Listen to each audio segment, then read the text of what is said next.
ان intentional یا ان identified یا بغیر کی نشاندہی کے لوڈ مینجمنٹ ہوتی ہے، لوڈ شیڈنگ سوئی گیس کی خاص کر بہت خطرناک ہے.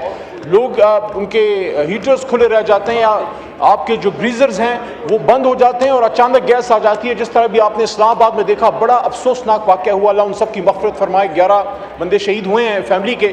حضرت انس بن مالک رضی اللہ عنہ سے روایت ہے، مسند میں ہے، صحیح مسند میں، کہ حضور نبی کریم صلی اللہ علیہ وسلم کی حدیث کا مفہوم ہے کہ اگر قیامت قائم ہو جائے اور آپ کے ہاتھ میں پودا ہو تو تب بھی آپ اس کو لگائیں. درختوں کی کٹائی سے ممانعت ہے. میں ان لوگوں میں سے نہیں ہوں جو بدنیتی کا الزام لگاتا ہے اور تنقید برائے تنقید کرتا ہے. میں سمجھتا ہوں کہ جو ہماری انٹیریئر منسٹری ہے یا اسلام آباد کی جو ہماری ایڈمنسٹریشن ہے، خاص کر جو منسٹری آف کلائمیٹ چینج ہے، اگر آپ لوگ اسلام آباد کے سٹیزنز کو اعتماد میں لے کے ایک کام کریں تو لوگوں کو بد اعتمادی نہیں ہوگی. آپ نے 40,000 کے قریب جو درخت محترم ڈپٹی اسپیکر صاحب کاٹے ہیں، وہ لنگز ہیں اسلام آباد کا. اسلام آباد دی بیوٹیفل، خوبصورت سر ہمارا کیپٹل ہے. بلکہ جو انٹرنیشنل ٹورسٹ ہیں ان سے کبھی آپ پوچھیے گا، نئی دلی سے جب اسلام آباد آتے ہیں وہ کہتے ہیں ہم ایک بالکل چینج محسوس کرتے ہیں. تو خدا را اسلام آباد کو خوبصورت رہنے دیجئے. اگر آپ نے کوئی درختوں کی کٹائی کی ہے تو میری آپ کو سٹرونگ ریکمنڈیشن ہے کہ خدا را ایک کٹے ہوئے درخت کے بدلے میں 100 آپ پودے لگائیں، لیکن اس موسم میں نہیں، موسم بہار میں لگائیے. اور جو بھی آپ فیصلہ کریں اپنے سٹیزنز کو اعتماد میں لے کے کریں تاکہ لوگ آپ پہ بے جا تنقید بھی نہ کریں. علی محمد خان صاحب آن پوائنٹ آف آرڈر. شکریہ شاہ صاحب. بسم اللہ الرحمن الرحیم. اللہم صلی علی محمد و علی محمد. سر بہت ہی بریف بات کروں گا کیونکہ پوائنٹ آف آرڈر ہے. 2 ایشوز ہیں، ایک تو میرے حلقے کا ہے. ان سردیوں میں محترم ڈپٹی اسپیکر صاحب، مردان بالخصوص پورے خیبر پختونخوا میں، لیکن میرا اپنا جو علاقہ ہے N23 مردان، ساتھ میں 2 اور بھی حلقے ہیں، مجاہد خان صاحب کا حلقہ ہے اور عاطف خان صاحب کا اور میرا.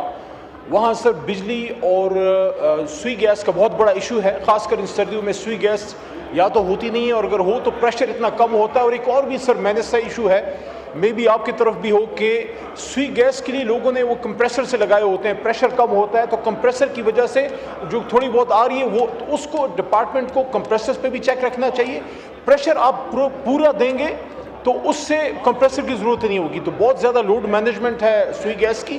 اور یہ جو ان انٹینشنل یا ان آئیڈینٹیفائڈ یا بغیر کی نشاندہی کے لوڈ مینجمنٹ ہوتی ہے، لوڈ شیڈنگ سوئی گیس کی خاص کر بہت خطرناک ہے. لوگ ان کے ہیٹرز کھلے رہ جاتے ہیں یا آپ کے جو گریزرز ہیں وہ بند ہو جاتے ہیں اور اچانک گیس آ جاتی ہے، جس طرح بھی آپ نے اسلام آباد میں دیکھا. بڑا افسوسناک واقعہ ہوا، اللہ ان سب کی مغفرت فرمائے. 11 بندے شہید ہوئے ہیں فیملی کے. تو اس پہ ریکویسٹ ہے کہ سوئی گیس ڈپارٹمنٹ اور الیکٹریسٹی ڈپارٹمنٹ مردان میں یہ جو بہت ہی میں کہتا ہوں غیر انسانی جو لوڈ شیڈنگ ہے، لوڈ مینجمنٹ ہے، اس کو اب کم کیجئے اور مہربانی فرمائیں. سردیوں میں کم از کم صبح اور شام کے وقت جب خواتین کھانا پکاتی ہیں یا مساجد میں لوگ نماز پڑھتے ہیں. ایک تو یہ. دوسرا سر اس پہ بھی صرف آدھا منٹ. حضرت انس بن مالک رضی اللہ عنہ سے روایت ہے، مسند میں ہے، صحیح مسند میں، کہ حضور نبی کریم صلی اللہ علیہ وسلم کی حدیث کا مفہوم ہے کہ اگر قیامت قائم ہو جائے اور آپ کے ہاتھ میں پودا ہو تو تب بھی آپ اس کو لگائیں. درختوں کی کٹائی سے ممانعت ہے. میں ان لوگوں میں سے نہیں ہوں جو بدنیتی کا الزام لگاتا ہے اور تنقید برائے تنقید کرتا ہے. میں سمجھتا ہوں کہ جو ہماری انٹیریئر منسٹری ہے یا اسلام آباد کی جو ہماری ایڈمنسٹریشن ہے، خاص کر جو منسٹری آف کلائمیٹ چینج ہے، اگر آپ لوگ اسلام آباد کے سٹیزنز کو اعتماد میں لے کے ایک کام کریں تو لوگوں کو بد اعتمادی نہیں ہوگی. آپ نے 40,000 کے قریب جو درخت محترم ڈپٹی اسپیکر صاحب کاٹے ہیں، وہ لنگز ہیں اسلام آباد کا. اسلام آباد دی بیوٹیفل، خوبصورت سر ہمارا کیپٹل ہے.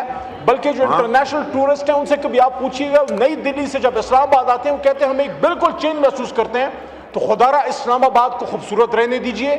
اگر آپ نے کوئی درختوں کی کٹائی کی ہے تو میری آپ کو سٹرونگ ریکمنڈیشن ہے کہ خدا را ایک کٹے ہوئے درخت کے بدلے میں 100 آپ پودے لگائیں، لیکن اس موسم میں نہیں، موسم بہار میں لگائیے. اور جو بھی آپ فیصلہ کریں اپنے سٹیزنز کو اعتماد میں لے کے کریں تاکہ لوگ آپ پہ بے جا تنقید بھی نہ کریں.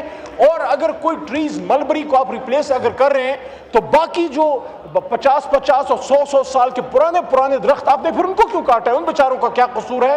تو میں سمجھتا ہوں آخری بات، منسٹر آف کلائمیٹ چینج یا انٹیریئر منسٹر صاحب یہاں آ کے اس صاحبان کو اعتماد میں لیں کہ کتنے درخت کٹے، کس کی اجازت سے کٹے اور ملبری یعنی شہتوت کے علاوہ باقی کیوں کٹے, اور اب آپ کا پلان کیا ہے ان کو ریپلیس کرنے کا, کیونکہ اسلام آباد کی خوبصورت ہی اس کے درخت ہیں, اور یہ جو نئے سیکٹر سر بن رہے ہیں, یہ جو D12 ہے یا جو اور اس طرف ہیں E11, ادھر ویسے ہی درخت کم ہیں. نئی ہاؤسنگ سوسائٹیاں جو موٹر وے کے پاس بن رہی ہیں وہاں بھی کوئی درختوں کا کانسیپٹ نہیں ہے. تو اسلام آباد کی تو خوبصورت ہی درخت ہیں, اگر درخت نہ رہے تو پھر تو کنکریٹ کا جنگل بن جائے گا. بہت شکریہ. شکریہ.